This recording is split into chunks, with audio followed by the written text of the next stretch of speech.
বাজারে মাছের পর্যাপ্ত সরবরাহ থাকলেও দাম চড়া, এ নিয়ে ক্ষোভ জানান ক্রেতারা, আর বিক্রেতারা দুষছেন আড়তদারদের। বিস্তারিত জানাতে সুনামগঞ্জ থেকে সরাসরি যুক্ত হচ্ছেন সহকর্মী মেহেদী হাসান। মেহেদী, বাজারে মাছের সরবরাহ কেমন দেখছেন? দরদাম নিয়ে কি বলছেন ক্রেতা বিক্রেতারা?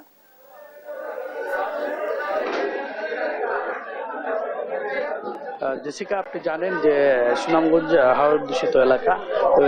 হাওর দূষিত এলাকা হলেও এখানে কিন্তু এই সময়টাতে কিন্তু দেশি মাছের মারাত্মক ধরনের সংকট দেখা দিয়েছে। দেশীয় মাছ আসলে ভোক্তারা পাচ্ছেন না। তবে এখানে চাষের মাছ পাওয়া যায়, তো তা পাওয়া গেলেও কিন্তু এখানে বেশি দামে চাষের মাছ কিনতে হয়।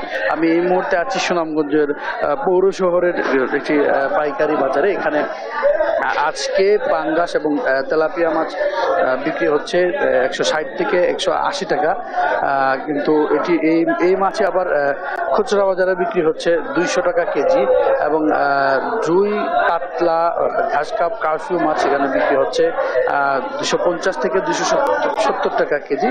কিন্তু খুচরা বাজারে আবার এই মাছগুলো আবার 300 থেকে 320 টাকা করে বিক্রি হচ্ছে। তো আমরা কথা বলেছিলাম এখানের যে পাইকারি ব্যবসায়ীরা আছেন, তারা বলছেন আসলে এখানে যে দামটা বৃদ্ধি পাচ্ছে মূলত তারা জেলাতে মাছ পাচ্ছেন না, বাইরের অন্য জেলা থেকে আসলে মাছ তাদের আনতে হচ্ছে, যার কারণে মাছের একটু দাম তারা মনে করছেন। কিন্তু খুচরা বাজারের যে বিক্রেতারা আছেন তারা আসলে বলছেন যে এখান থেকে শহরের ভিতরে নিয়ে এই মাছগুলো বিক্রি করতে যে পরিবহন খরচ আছে, পরিবহন খরচ সহ বাকি যে খরচগুলো আছে সেই খরচগুলা কারণে আসলে মাছের এত দাম। প্রতি কেজিতে আসলে তারা এখান থেকে খুচরা বাজারে নিয়ে 40 থেকে 50 টাকা করে বেশি করে বিক্রি করছেন।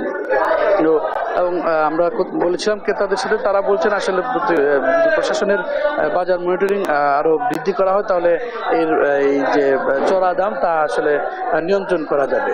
জেসিকা, এই ছিল আমার কাছে সুনামগঞ্জ থেকে মাছ বাজারের সর্বশেষ তথ্য।